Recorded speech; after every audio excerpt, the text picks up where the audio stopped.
Hello guys, this is Deepak Yadav and most welcome in the channel of chemistry वाला।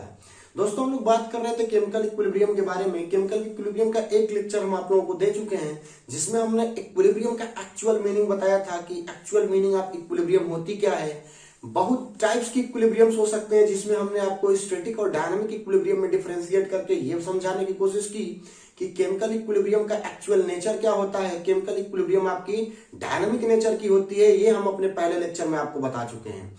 दूसरा, हमने आपको वहां पे और भी तमाम चीजें इससे रिलेटेड बताया कि रेट ऑफ रिएक्शन और टाइम का कर्व कैसे प्लॉट किया जाता है, आपका कंसंट्रेशन ऑफ ईच कंपोनेंट और टाइम के बीच में कर्व कैसे प्लॉट किया जाता है, इक्विलिब्रियम पे कौन कौन सी चीजें आपकी कांस्टेंट रहती हैं, कौन कौन सी चीजें चेंज होने की कोशिश करती हैं बट चेंज नहीं हो पाती हैं। हमने ये भी बताया कि डायनामिक इक्विलिब्रियम के लिए, जो कि केमिकल इक्विलिब्रियम एक एग्जांपल है डायनामिक इक्विलिब्रियम का, इसके लिए दोनों डायरेक्शन से रिएक्शन का होना बहुत ज्यादा जरूरी है।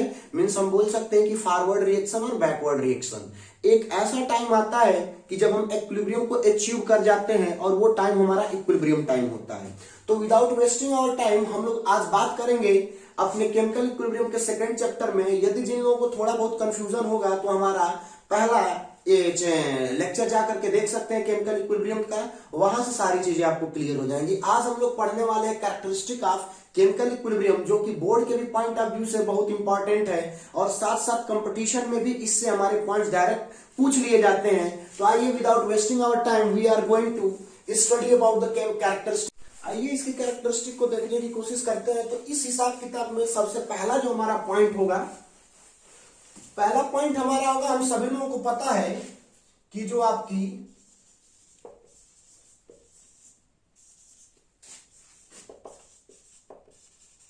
केमिकल इक्विलिब्रियम होती है ना, वो होती है डायनामिक नेचर की।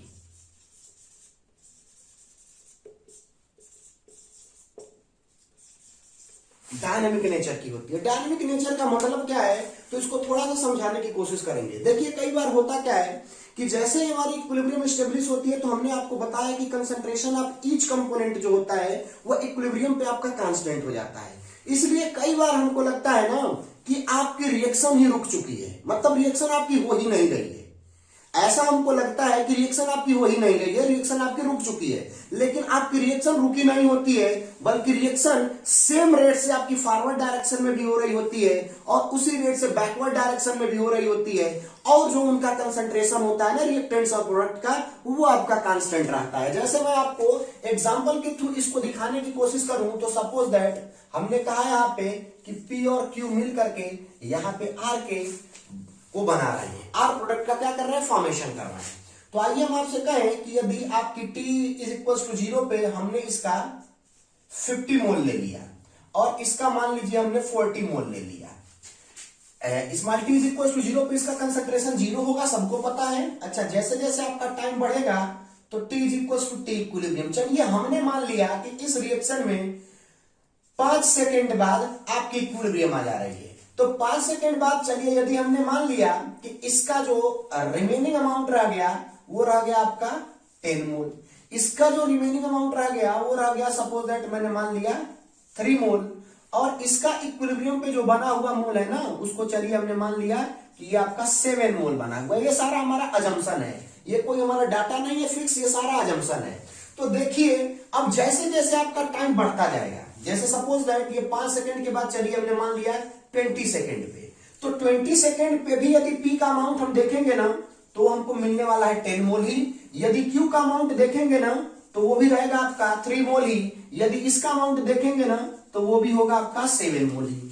चलिए, और थोड़ा सा टाइम को हमने बढ़ाया, किसी और टाइम पे हमने देखा 50 सेकेंड्स पे, तो 50 सेकेंड्स पे भी देखेंगे तब भी इसका जो अमाउंट रहने वाला है वो 10 मोल ही रहने वाला है। इसका जो अमाउंट रहने वाला है वो 3 मोल ही रहने वाला है, और इसका अमाउंट जो रहने वाला है वो भी 7 मोल ही रहने वाला है। इसका मतलब क्या है कि हमको तो लगा कि चलिए यहाँ पे आपकी इक्विलिब्रियम स्टेब्लिश हो गई और यहाँ पे P का 10 मोल रह गया, Q का 3 मोल रह गया और R का 7 मोल रह गया। अब उसके बाद हम आगे टाइम धीरे धीरे बढ़ा करके देखते जा रहे हैं, तो हमको वही अमाउंट मिल रहा है कि जितना T बराबर 5 सेकंड पे था उतना ही T बराबर 20 सेकंड पे था। इसका 3 मोल था और इसका कितना था, आपका 7 मोल था। और थोड़ा सा टाइम को हमने बढ़ाया, 50 सेकंड पे देखा, तब भी हमको P का 10 मोल ही दिखा, तब भी हमको Q का 3 मोल ही दिखा और तब भी R का हमको 7 7 मोल दिखा, तो ऐसा हमको लगता है कि अरे यार 5 सेकंड के बाद आपकी जो रिएक्शन है ना वो हो ही नहीं रही है, क्योंकि ये सारे अमाउंट्स क्या है, कांस्टेंट रह गए हैं। बट ऐसा नहीं होता है, रिएक्शन एक्चुअल में हो रही होती है, जिस रेट से आपकी फॉरवर्ड रिएक्शन होती है सेम उसी रेट से आपकी बैकवर्ड रिएक्शन हो रही होती है। जैसे सपोज दैट मैं कहूं कि 10 का कुछ अमाउंट 7 में कन्वर्ट होने की कोशिश कर रहा होगा, तो 7 को बढ़ाएगा तो 7 फिर से टूट करके और जो 10 घटा हुआ है उसको क्या कर देगा, आपका बैलेंस कर देगा। मतलब कि इस P का जो आपका 10 है, इस Q का 3 है और इस R का 7 है, इक्विलिब्रियम स्टेब्लिश होने के बाद ये सारे के सारे क्या रह जाने वाले हैं, कांस्टेंट रह जाने वाले हैं। इसका मतलब कि इक्विलिब्रियम के बाद हमको पता है कि कांस्टेंट रेट पे आपकी फॉरवर्ड और बैकवर्ड रिएक्शंस होती हैं, और जो भी आपका कंसंट्रेशन ऑफ ईच टर्म है वो कांस्टेंट रह जाता है। तो कई बार हमारे दिमाग में आता है कि कंसंट्रेशन कांस्टेंट हो जाने का मतलब कि आपका रिएक्शन रुक गया है, लेकिन एक्चुअल में रिएक्शन रुका नहीं होता है, क्योंकि यहाँ पे लिखा है सीधे सीधे कि जो ये होता है डायनामिक नेचर का होता है, ये रिएक्शन हो रही होती है सेम रेट पे फॉरवर्ड और बैकवर्ड डायरेक्शन में, हमको ये फील नहीं आ पाता है कि हो रही है एक्चुअल में। तो इस बात को हमेशा ध्यान से याद रखना है आप लोगों को कि रिएक्शन का नेचर डायनामिक है और रिएक्शन फॉरवर्ड और बैकवर्ड दोनों डायरेक्शंस में। ये इसका दूसरा पॉइंट हमने यहाँ पे बोर्ड पे लिखा हुआ है कि इक्विलिब्रियम में achieved from any side. Means any side का मतलब आपका हुआ कि फॉरवर्ड डायरेक्शन में भी, फॉरवर्ड साइड से भी हो सकती है ये, या बैकवर्ड साइड से भी हो सकती है। इसका मतलब क्या है, तो इसका मतलब हम आपको एग्जांपल की हेल्प से समझाने की कोशिश करते हैं। देखिए चलिए हमने फॉर एग्जांपल यहां पे ले लिया हाइड्रोजन आयोडाइड का एग्जांपल कि हाइड्रोजन आयोडाइड टूट करके आपका हाइड्रोजन गैस और आयोडीन गैस बना रहा है, इसके यहाँ पे 2 मोल होंगे। चलिए अब हमको चेक करना है कि वो कौन सा टाइम होगा जिसपे इक्विलिब्रियम आपकी स्टेब्लिश होने वाली है। तो हमने मान लिया कि small t is equals to, जो t इक्विलिब्रियम है आपका 5 सेकंड के बाद इसमें आपकी इक्विलिब्रियम क्या हो चुकी है, स्टेब्लिश हो चुकी है। मतलब कि इसका जो अमाउंट 5 सेकंड बाद आपका रह गया, इसका जो अमाउंट 5 सेकंड बाद रह गया, इसका जो अमाउंट 5 सेकंड बाद रह गया, वही पूरा रिएक्शन आपकी चलती रहेगी और उसका कंसंट्रेशन या अमाउंट क्या रहने वाला है, कांस्टेंट रहने वाला है। अच्छा चलिए हम क्या किए कि इसी रिएक्शन को अब पीछे से देख रहे हैं कि हाइड्रोजन गैस और आयोडीन गैस को मिला करके हम लोग HI को बनाने की कोशिश कर रहे हैं। तो इस रिएक्शन के भी केस में हम देखते हैं ना कि जो T is equals to T equilibrium आता है आपका, वो भी आएगा आपका 5 ही सेकेंड पे। इसका मतलब क्या हुआ कि रिएक्शन हमारी हाइड्रोजन आयोडाइड से टूट करके हाइड्रोजन गैस और आयोडीन गैस बन रहा है, इस डायरेक्शन में हो रही है, या रिएक्शन हमारी हाइड्रोजन गैस और आयोडीन गैस मिल करके हाइड्रोजन आयोडाइड का फॉर्मेशन हो रहा है, इस डायरेक्शन में हो रही है, इस बात से कोई मतलब नहीं है। आपका जो इक्विलिब्रियम है वो दोनों केसेस में 5 सेकंड पे ही आ रहा है। तो यही बात लिखी गई है कि इक्विलिब्रियम में अचीव्ड फ्रॉम एनी साइड, इधर फॉरवर्ड साइड इधर बैकवर्ड साइड की रिएक्शन चाहे आपकी फॉरवर्ड साइड से हो रही हो तब भी इक्विलिब्रियम आपका 5 ही सेकंड बाद आ रहा है, और रिएक्शन आपकी बैकवर्ड साइड का मतलब कि हाइड्रोजन और आयोडीन गैस मिलकर के हाइड्रोजन आयोडाइड बना रहे हो तब भी आपका 5 ही सेकंड पे आ रहा है। तो आई होप कि ये बात आपको बड़े ही अच्छे से क्लियर हुई होगी कि फॉरवर्ड साइड से भी आपकी इक्विलिब्रियम 5 ही सेकंड पे स्टेब्लिश हो रही है, और यदि हमने हाइड्रोजन और आयोडाइन को मिला करके और हाइड्रोजन आयोडाइड का फॉर्मेशन किया तब भी 5 ही सेकंड बाद आपकी इक्विलिब्रियम स्टेब्लिश हो रही है। इसका मतलब कि no matter this reaction starts from which side, no matter that this reaction starts from which side, हमको इससे कोई मतलब ही नहीं है कि रिएक्शन आपकी किस साइड से स्टार्ट हो रही है। और इक्विलिब्रियम पे तो हम बता ही नहीं सकते। आप खुद सोचिए ना कि आपका कंटेनर है, उसमें हाइड्रोजन और आयोडीन को ले लिया, तो एक ऐसा समय आएगा कि आपकी इक्विलिब्रियम स्टेब्लिश हो जाएगी और हाइड्रोजन के कुछ मोल्स और आयोडीन के कुछ मोल्स मिलकर के हाइड्रोजन आयोडाइड का फॉर्मेशन कर देंगे। इक्विलिब्रियम जो आएगी तो सबका अमाउंट आपका कांस्टेंट हो जाएगा। अब वो आपका हम कैसे पता कर सकते हैं कि शुरू में हमने हाइड्रोजन आयोडाइड को लिया था जिससे टूट करके हाइड्रोजन या आयोडीन बना है, या शुरू में हमने हाइड्रोजन और आयोडाइड लिया था, हाइड्रोजन और आयोडीन जिससे मिल करके आपका हाइड्रोजन आयोडाइड बना है। हम पता ही नहीं कर सकते, क्योंकि इक्विलिब्रियम तो इक्विलिब्रियम है, चाहे हाइड्रोजन गैस और आयोडीन गैस मिल करके आपका हाइड्रोजन आयोडाइड बना रहा हो, या हाइड्रोजन आयोडाइड टूट करके हाइड्रोजन गैस और आयोडीन गैस बना रहा हो, बात आपकी वही है। दोनों साइड से इक्विलिब्रियम का जो टाइम है ना वो सेम होने वाला है। 5 सेकेंड बाद दोनों के कारण आपकी इक्विलिब्रियम स्टेब्लिश होगी। तो नो मैटर कि ये किस डायरेक्शन से आपकी रिएक्शन स्टार्ट हो रही है। आइए इसका अगला पॉइंट देखते हैं, जो हमारा तीसरा पॉइंट है, बड़ा ही शानदार और इंपॉर्टेंट पॉइंट है। ये हमारा कुछ इस हिसाब से है कि मोलर रेशियो ऑफ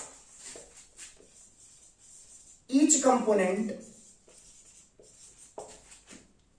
इसको हम बोल सकते हैं रिएक्टेंट और प्रोडक्ट,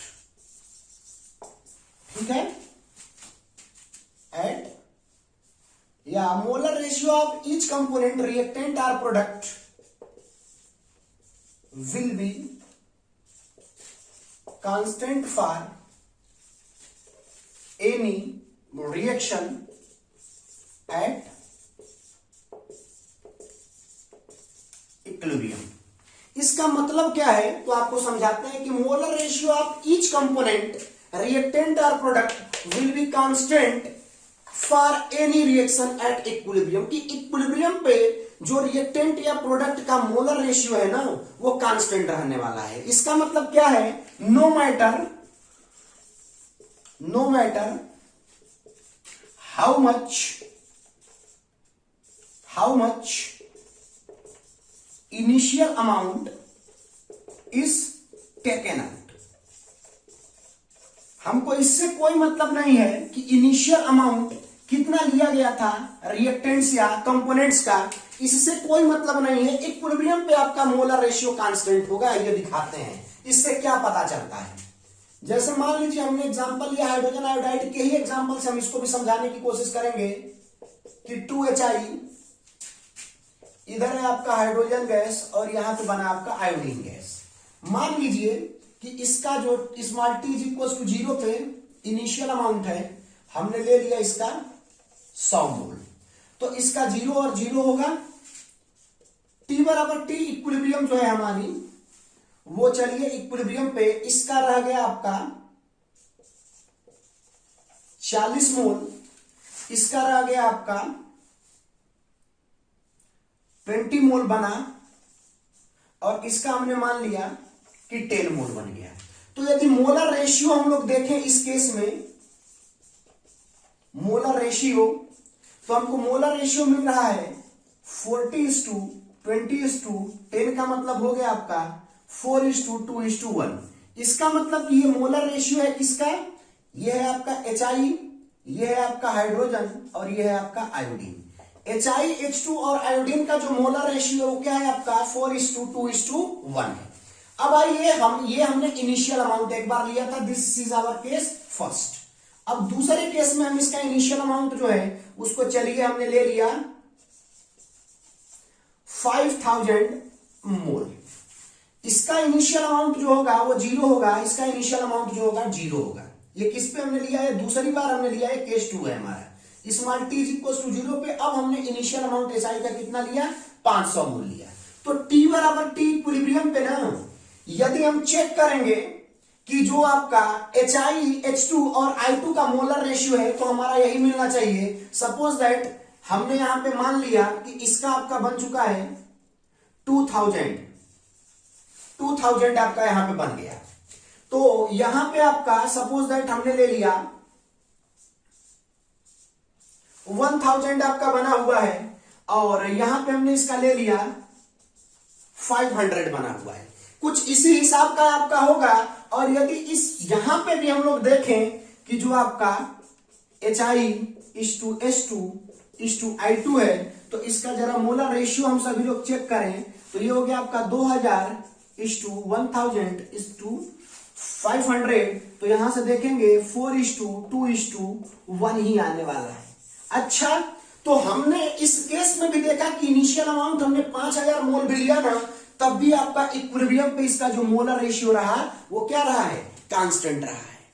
यहां पे हमने इनिशियल अमाउंट 100 मोल लिया था, तब भी हमारा जो इसका मोलर रेशियो आया था 4:2:1 आया था, और हमने 5000 मोल भी लिया, तब भी हमने देखा कि इसका मोलर रेशियो जो है 4:2:1 के ही हिसाब में आया हुआ है।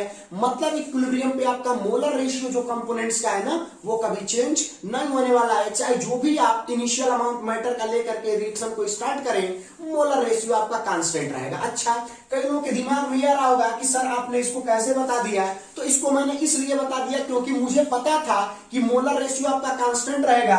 तो इसका यदि 5000 हमने लिया तो हमने जानबूझ करके इस हिसाब से डाटा सेट किया कि ये 4:2:1 आए, क्योंकि हमको तो पहले से पता था। और आई होप कि अब आप लोगों को भी आइडिया लग गया होगा कि इनिशियल अमाउंट चाहे कुछ भी हो, जो मोलर रेशियो होने वाला है ईच कंपोनेंट का, वो क्या होने वाला है? आपका कांस्टेंट होगा किसी भी केमिकल इक्विलिब्रियम में या किसी भी केमिकल रिएक्शन में। अच्छा, एक बात का ध्यान देंगे कि चाहे किसी भी प्रॉपर्टी को एक्सप्लेन करना हो ना, तो जो एक्सटर्नल फैक्टर है आपके टेम्परेचर, प्रेशर वगैरह, उनको कांस्टेंट रखना पड़ेगा।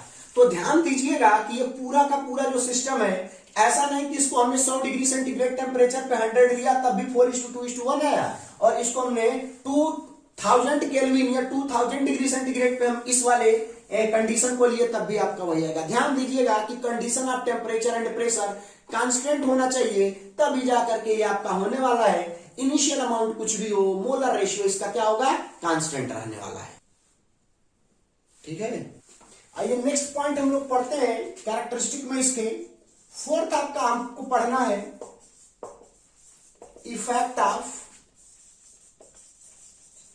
कैटालिस्ट, कि केमिकल इक्विलिब्रियम के ऊपर इफेक्ट ऑफ कैटालिस्ट क्या होता है। तो देखिए, हम बता दें सिंपल साधारण सी भाषा में, कैटालिस्ट का वैसे तो कोई इफेक्ट नहीं पड़ता है इक्विलिब्रियम के ऊपर, बट इक्विलिब्रियम के स्टेब्लिश होने में जो लगने वाला टाइम है ना, उसको जरूर चेंज कर देता है। आप लोगों को वैसे भी कैटालिस्ट के बारे में पता होगा कि जो कैटालिस्ट एक एक्सटर्नल फैक्टर होता है जो कभी भी रिएक्शन में डायरेक्ट आपका पार्टिसिपेट नहीं करता है, बट रिएक्शन को इनहेंस कर देता है, लगने वाले टाइम को घटा या बढ़ा देता है। तो वही है कि कैटालिस्ट जो है ना, वो इक्विलिब्रियम को किसी भी तरीके से प्रभावित नहीं करेगा, बट इक्विलिब्रियम में लगने वाले टाइम को जरूर प्रभावित कर देता है। जैसे मैं आपसे कहूं, ध्यान से समझिएगा, इसको ग्राफ के माध्यम से आपको समझाने की कोशिश करेंगे हम, कि इधर हमने आपका टाइम ले लिया और इधर हमने ले लिया रेट ऑफ रिएक्शन।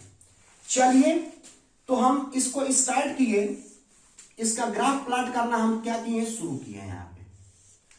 तो हमने मान लिया कि कोई रिएक्शन थी, ये हो गई आपकी फॉरवर्ड रिएक्शन और ये हो गई आपकी बैकवर्ड रिएक्शन।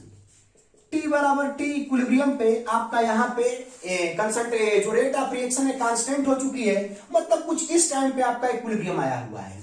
यदि हम इसमें कैटालिस्ट मिला दें इस रिएक्शन में, तो देखिए कैटालिस्ट मिलाते हैं ना, तो ये ग्राफ आपका कुछ इस हिसाब का हो जाता है। इसका मतलब क्या है कि अब जो आपका T बराबर T इक्विलिब्रियम है ना, वो देखिए आपको कहां मिल गया? पहले ही मिल गया। तो जब आपका इनिशियल था, ये था आपका विदाउट कैटालिस्ट, विदाउट कैटालिस्ट, और ये वाली जो रिएक्शन है ना, ये आपकी विद कैटालिस्ट। ये ग्राफ आपको मैं अपने पहले लेक्चर में समझा चुका हूं। आई होप वहां से आपको क्लियर हो रहा होगा कि ये जो पहला ग्राफ है आपका विदाउट कैटालिस्ट, वो इस बात को बता रहा है कि देखिए फॉरवर्ड रिएक्शन हो रही है, बैकवर्ड रिएक्शन हो रही है। एक ऐसा टाइम आया कि जिसके बाद आपकी rate of forward reaction is equals to rate of backward reaction हो गई। तो ये एक पर्टिकुलर टाइम था जिसके बाद ये आपकी इक्विलिब्रियम स्टेब्लिश हुई थी। लेकिन यदि हमने इसी रिएक्शन में कैटालिस्ट मिला दिया, तो हमने देखा कि जो इक्विलिब्रियम का टाइम है, जहां पे rate of forward reaction rate of backward reaction के बराबर हो रही है, वो टाइम हमको कहां मिल जा रहा है? पहले ही मिल जा रहा है। इट मींस कि जो रेट ऑफ रिएक्शन में लगने वाला टाइम है, मतलब इक्विलिब्रियम के स्टेब्लिश होने में लगने वाला टाइम है, कैटालिस्ट ने उसको क्या कर दिया है? घटा दिया है।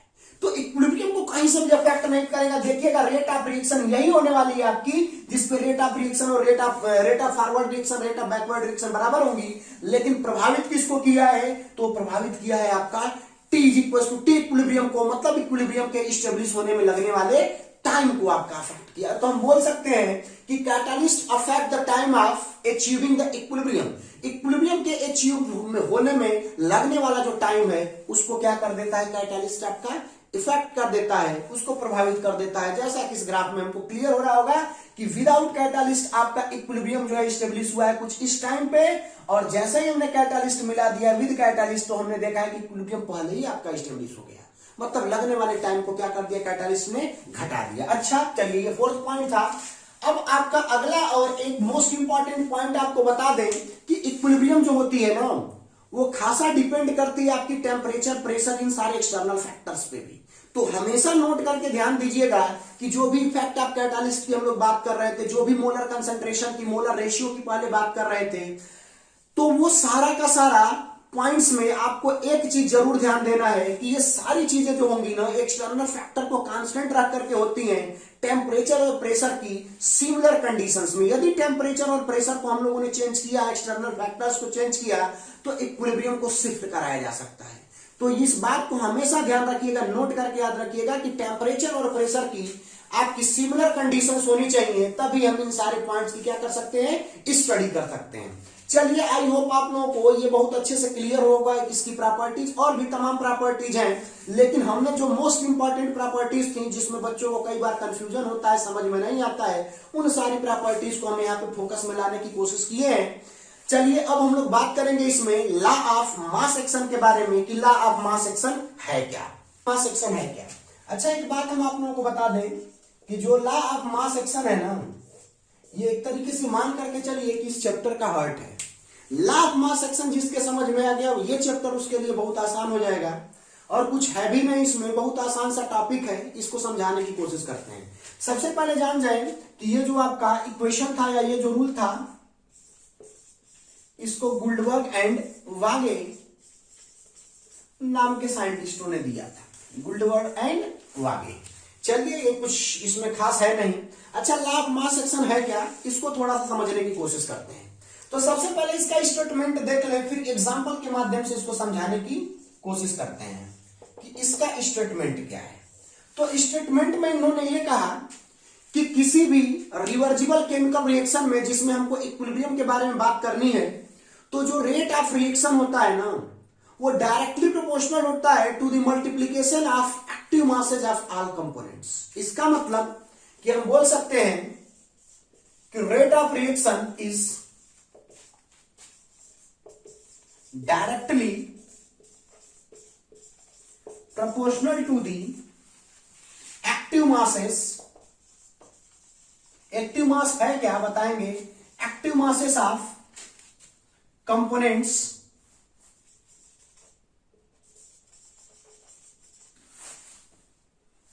Taking part in that reaction, taking part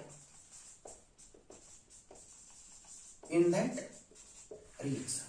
उस रिएक्शन में पार्टिसिपेट करने वाले जो भी कंपोनेंट्स हैं उनके एक्टिव मासेस के मल्टीप्लिकेशन के डायरेक्टली प्रोपोर्शनल होगा आपका क्या चीज, रेट ऑफ रिएक्शन। इसका मतलब क्या है, सिंपल साधारण सी भाषा में आपको समझाएं तो मान लीजिए कि यहां पे एक रिएक्शन है P प्लस Q मिल करके वो R और S का क्या कर रहे हैं, फॉर्मेशन कर रहे हैं।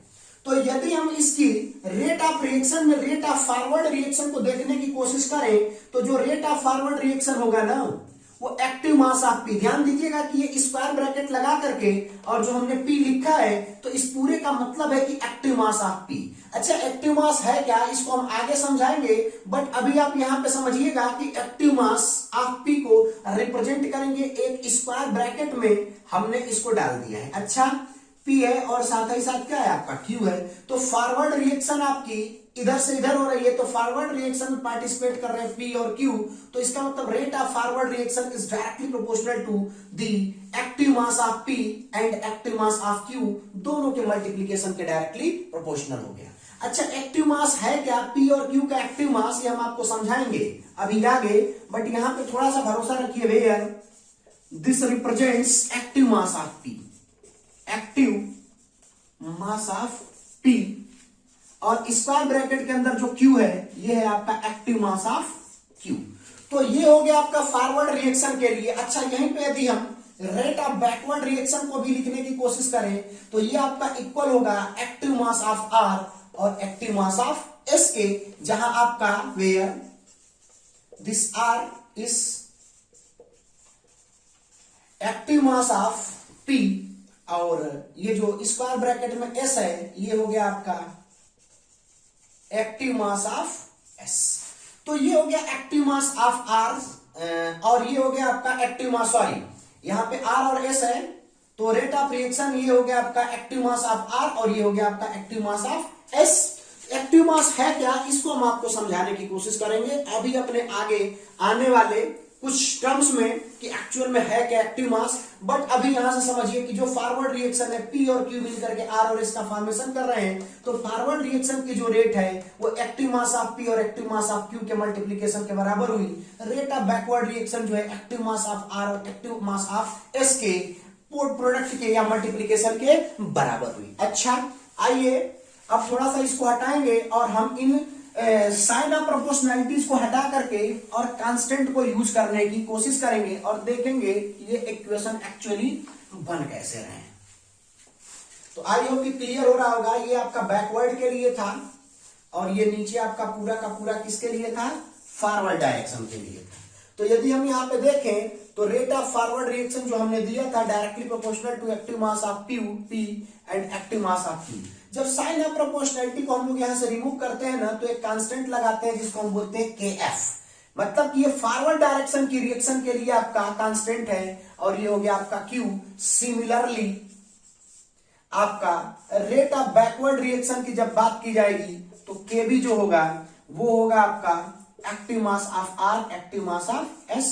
तो ये हो गया आपका equation for the rate of backward reaction, ये हो गया equation for the rate of forward reaction. ये पहला इक्वेशन हो गया और ये दूसरा इक्वेशन हो गया। यदि हम लोग यहां से देखें तो एक और टर्म को हम डिफाइन करने की कोशिश करेंगे, इक्विलिब्रियम कांस्टेंट, कि एक्चुअली इक्विलिब्रियम कांस्टेंट होता क्या है। तो आइए थोड़ा सा इक्विलिब्रियम कांस्टेंट को भी देख लेते हैं। यदि इन दोनों रिएक्शंस से हम लोग देखने की कोशिश करें तो जो आपका KF अपान KB आने वाला है वो आने वाला है active mass of R active mass of S upon active mass of P into active mass of Q, और इसी को हम लोग बोलते हैं इक्विलिब्रियम कांस्टेंट। इसी को क्या बोलते हैं हम लोग, इक्विलिब्रियम कांस्टेंट, इक्विलिब्रियम कांस्टेंट। तो ये है आपका K इक्विलिब्रियम कांस्टेंट। तो हम बड़ी आसानी से देख लिए कि equilibrium constant K is the ratio of KF and KB, मतलब कि जो फॉरवर्ड डायरेक्शन की रिएक्शन का जो रेट कांस्टेंट था और ये जो आपका कांस्टेंट था, दोनों के रेशियो को हमने क्या बोल दिया, इक्विलिब्रियम कांस्टेंट। इधर हमने देखा कि ऊपर आपका जो न्यूमरेटर है उधर आपका प्रोडक्ट की एक्टिव मासेस को मल्टीप्लाई करके लिखा गया है और नीचे डिनोमिनेटर में आपका जो रिएक्टेंट्स हैं उनके एक्टिव मासेस को मल्टीप्लाई करके लिखा गया है। बड़ा इंपॉर्टेंट ये इक्वेशन है, हमेशा और हमेशा इसको आप लोगों को याद रखना है कि जो भी आपके एक्टिव मास है प्रोडक्ट्स के, उनके मल्टीप्लीकेशन को हम रिएक्टेंट के प्रोडक्ट जो एक्टिव मास है उनके प्रोडक्ट से जब डिवाइड कर देते हैं तो मिलने वाली जो वैल्यू होती है वो हमारी होती है इक्विलिब्रियम कांस्टेंट, या सिंपल साधारण सी भाषा में बोले तो फॉरवर्ड डायरेक्शन का जो रेट कांस्टेंट होता है और बैकवर्ड डायरेक्शन का जो रेट कांस्टेंट होता है, दोनों के रेशियो को हम बोलते हैं इक्विलिब्रियम कांस्टेंट।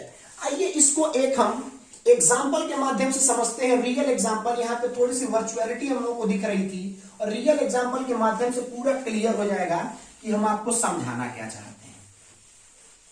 देखिएगा ध्यान से, जैसे हमने एक रिएक्शन लिया 2P + 3Q is equals to 2R + 4S। इसके लिए हमको लिखना है reaction constant, sorry equilibrium constant की वैल्यू, कि इसके लिए इक्विलिब्रियम कांस्टेंट की वैल्यू होगी क्या। तो आइए सबसे पहले हम लोग लिखेंगे रेट ऑफ फॉरवर्ड रिएक्शन। तो रेट ऑफ फॉरवर्ड रिएक्शन जो होने वाला है वो कंसंट्रेशन ऑफ P, जो भी इसका एक्टिव मास है, और इसका जो एक्टिव मास है, एक्चुअल जो कंसंट्रेशन है ना वो एक्टिव मास ही आपका होता है, आगे हम आपको बताएंगे। तो ये आपका कंसंट्रेशन ऑफ P। अच्छा, इस इक्वेशन को हम चाहें तो ऐसे लिख सकते हैं P + P, और इसको लिख सकते हैं हम लोग Q + Q + Q, कोई दिक्कत नहीं होगी किसी को। इसको हम लिख सकते हैं R + R, और इसको हम लोग लिख सकते हैं S + S + S + S। अब देखिए फॉरवर्ड रिएक्शन की यदि रेट हमको लिखनी है तो P आपका 2 टाइम्स है तो ये हो गया आपका P, और Q आपका 3 टाइम्स है तो कंसंट्रेशन ऑफ या एक्टिव मास ऑफ Q की हम लोग बात कर ली। अब इसको हम लोग थोड़ा सा देखें तो ये एक्चुअली है आपका p की पावर 2 इंटू क्यू की पावर 3। हम जब साइन ऑफ प्रोपोर्शनैलिटी को हटाएंगे तो यहां पे एक कांस्टेंट लगा देंगे के एफ p की पावर 2 और q की पावर 3। चलिए बैकवर्ड रिएक्शन को यदि हम लोग देखने की कोशिश करें कि रेट ऑफ बैकवर्ड रिएक्शन, तो अभी साइन ऑफ प्रोपोर्शनैलिटी के साथ यदि हम लोग शुरू करें तो ये हो जाएगा आपका active mass of R into active mass of R, क्योंकि दो आर आपके लिए गए हैं, इंटू एस की बात करें तो active mass of S into active mass of S, active mass of S into का एक्टिव मास ऑफ एस। अब रेट ऑफ बैकवर्ड रिएक्शन की बात की जाए तो ये हो गया आपका आर की पावर 2 और एस की पावर 4। साइन ऑफ प्रोपोर्शनैलिटी को हम लोग हटाएंगे तो एक आपका इक्विलिब्रियम साइन हमारा आएगा, कांस्टेंट आएगा, जिसको हम लोग बोल दें के बी आर की पावर 2 और एस की पावर 4। तो ये एक्चुअल में फॉरवर्ड डायरेक्शन के लिए रेट ऑफ रिएक्शन का इक्वेशन हो गया और ये बैकवर्ड डायरेक्शन के लिए रेट ऑफ रिएक्शन का इक्वेशन हो गया। अब यदि हमको इक्विलिब्रियम कांस्टेंट लिखना है तो जो हमारा k होगा वो एक्चुअली है आपका के एफ अपान के बी। तो के एफ अपान के बी यदि इसको करने की कोशिश करें तो देखिए हमको मिलने वाला है आर की पावर 2 एस की पावर 4 अपान पी की पावर 2 और क्यू की पावर 3। ये एक्चुअल हमारा क्या हो गया, इसका इक्विलिब्रियम कांस्टेंट। अब इस इक्विलिब्रियम कांस्टेंट में एक चीज ध्यान देना है कि हम जब पहले समझा रहे थे तो इधर कहीं पावर्स आपकी थी ही नहीं, यहाँ पे पावर्स आपकी कहां से आ गई। तो मैं बता दूं कि ये जो 2 है, ये 3 है, ये 2 है और ये 4 है, ये एक बैलेंस्ड केमिकल रिएक्शन के स्टोइकियोमेट्रिक कोएफिशिएंट्स होते हैं। जब तक आप बैलेंस्ड केमिकल इक्वेशन को नहीं लिखेंगे तब तक आप रेट कांस्टेंट की वैल्यूज को नहीं लिख सकते हैं या इक्विलिब्रियम कांस्टेंट को आप नहीं लिख सकते हैं। तो इस बात का हमेशा ध्यान रखिएगा कि जब भी आपको इक्विलिब्रियम कांस्टेंट लिखना होगा तो जो भी गिवन केमिकल रिएक्शन है ना, पहले चेक कर लें कि वो बैलेंस्ड है कि नहीं है। यदि बैलेंस्ड होगी तभी उस केस में हम लिखेंगे कि जो भी एक्टिव मास ऑफ प्रोडक्ट है उनके स्टोइकियोमेट्रिक कोएफिशिएंट को उनके एक्टिव मासेस के ऊपर लगा देते हैं और उनको मल्टीप्लाई कर देते हैं। जो भी रिएक्टेंट है उनके जो स्टोइकियोमेट्रिक कोएफिशिएंट है उनकी पावर लगा देते हैं और उनको मल्टीप्लाई कर देते हैं। तो ये 2, 4, 2, 3 आपकी बैलेंस्ड केमिकल इक्वेशन के क्या थे, कोएफिशिएंट्स थे। इसका मतलब इसको राइट डाउन कर लीजिए आप लोग कि हमेशा ध्यान देना है कि ऑलवेज आपको ध्यान रखना है कि जो भी आपको केमिकल इक्वेशन दी जाए यदि उसका रेट कांस्टेंट या इक्विलिब्रियम कांस्टेंट लिखना हो तो सबसे पहले ये श्योर कर लें कि क्या वो आपकी केमिकल इक्वेशन बैलेंस्ड है या नहीं है। यदि बैलेंस्ड नहीं है और आपने डायरेक्ट लिख दिया तो पूरा का पूरा गलत हो जाएगा। आइए हम आपको आगे दिखाने की कोशिश करते हैं एक और एग्जांपल से, जिससे और बेहतर क्लियर होगा। आई होप कि ये बात समझ में आई होगी कि इक्विलिब्रियम कांस्टेंट एक्चुअली आया कहां से, है क्या। जैसे मैंने कह दिया कि नाइट्रोजन ले लिया, हाइड्रोजन ले लिया और इससे हमने बना दिया अमोनिया। हमने कह दिया इसको कि राइट डाउन द इक्वेशन आप, या हम बोल दिए कि इक्विलिब्रियम कांस्टेंट की वैल्यू आपको लिखनी है। तो आइए यहां पे यदि हम बात करें rate of forward reaction, rate of forward reaction, तो directly proportional to active mass of N2, directly proportional to active mass of H2। इनके स्टोइकियोमेट्रिक कोएफिशिएंट 1 है, कुछ देखना ही नहीं है हमको। हम यदि ऐसे डायरेक्ट लिखें तो ये हो गया आपका N2 और ये हो गया आपका H2। यदि बैकवर्ड रिएक्शन की बात करें ROF, तो ये है आपका अमोनिया के एक्टिव मास के equal directly proportional rate of backward reaction. तो रेट ऑफ बैकवर्ड रिएक्शन हो जाएगा आपका Kb अपान NH3। तो यदि हम इक्विलिब्रियम कांस्टेंट को लिखें Kf अपान Kb तो ये हमको मिलेगा active mass of ammonia upon active mass of N2 into active mass of H2। अच्छा, हमने लिख तो दिया लेकिन ये सही है कि गलत है, अब इसको थोड़ा सा हम लोग क्या कर लें, चेक कर लें। तो देखिए है क्या, इसमें गलती क्या है। यदि इस केमिकल इक्वेशन को देखें हम लोग ना, इस केमिकल इक्वेशन को, तो इधर आपका 2 नाइट्रोजन का एटम है और इधर एक ही नाइट्रोजन का एटम है। इधर 2 हाइड्रोजन का एटम है, इधर आपका 3 हाइड्रोजन का एटम है। इसका मतलब कि ये आपकी एक अनबैलेंस्ड रिएक्शन थी और अनबैलेंस्ड रिएक्शन के लिए हम कभी भी इक्विलिब्रियम कांस्टेंट की वैल्यू नहीं लिख सकते हैं। इसका मतलब कि ये जो इक्विलिब्रियम कांस्टेंट की वैल्यू है ना, ये गलत लिखी गई है। ये इस रिएक्शन के इक्विलिब्रियम कांस्टेंट की वैल्यू नहीं होगी। इसका मतलब कि सबसे पहले अब इसको हमको क्या करना पड़ेगा, बैलेंस करना पड़ेगा। तो यदि इसको हम लोग बैलेंस करें तो देखिएगा हीट एंड ट्रायल मेथड से बड़ा ही फेमस एग्जांपल है, यहाँ पे 3 यहाँ पे 2। अब ये आपकी बैलेंस्ड केमिकल इक्वेशन हो चुकी होगी। ये आपकी बैलेंस्ड है, 2 नाइट्रोजन 6 हाइड्रोजन 3 गुना के 6 हाइड्रोजन। अब ये आपकी बैलेंस्ड केमिकल इक्वेशन है। तो यदि हम इसके लिए रेट ऑफ फॉरवर्ड रिएक्शन लिखे तो नाइट्रोजन का स्टोइकियोमेट्रिक कोएफिशिएंट 1 था, हाइड्रोजन के 3 थे, तो हमको इसकी पावर 3 लगाना पड़ेगा, तो इसकी पावर 3 हो जाएगी। अच्छा, यदि अमोनिया की बात करें तो अमोनिया का स्टोइकियोमेट्रिक कोएफिशिएंट 2 था, तो इसकी पावर 2 लगाना पड़ेगा, तो इसका पावर हो जाएगा 2। तो यहां पे भी आपका आएगा 2 और यहां पे आएगा आपका 3। अब जाकर के ये आपका जो इस इक्वेशन के लिए इक्विलिब्रियम कांस्टेंट है, अब ये जाकर के आपका सही हुआ है। तो सबसे पहले एश्योर करना जरूरी होता है कि क्या ये गिवन आपकी केमिकल इक्वेशन बैलेंस्ड है या नहीं है। यदि नहीं बैलेंस्ड है तो और डायरेक्ट आपने लिख दिया केमिकल इक्विलिब्रियम का इक्वेशन, तो वो आपका हो जाएगा गलत, या इक्विलिब्रियम कांस्टेंट का इक्वेशन वो हो जाएगा गलत। हमेशा एश्योर करें पहले कि ये केमिकल इक्वेशन आपकी बैलेंस्ड है या नहीं। तो चलिए गाइस, हम अपने आने वाले लेक्चर में आप लोगों को बताएंगे कि कितने टाइप्स का इक्विलिब्रियम कांस्टेंट होता है, वो क्या आपके रिएक्टेंट और प्रोडक्ट्स के फेजेज पे भी डिपेंड करता है। तो जी हाँ, बिल्कुल डिपेंड करता है। कि आप लोगों ने सुना होगा कि केसी की वैल्यू क्या होती है, यदि आप लोगों को थोड़ा बहुत आइडिया हो तो केसी और कौन कौन से इक्विलिब्रियम कांस्टेंट हो सकते हैं, के क्या है, के ई क्या है, इन सारे टॉपिक्स पे हम लोग आने वाले लेक्चर में बात करेंगे। आई होप कि बड़ा ही मजा आया होगा आपको इस चैप्टर में। Thank you to all.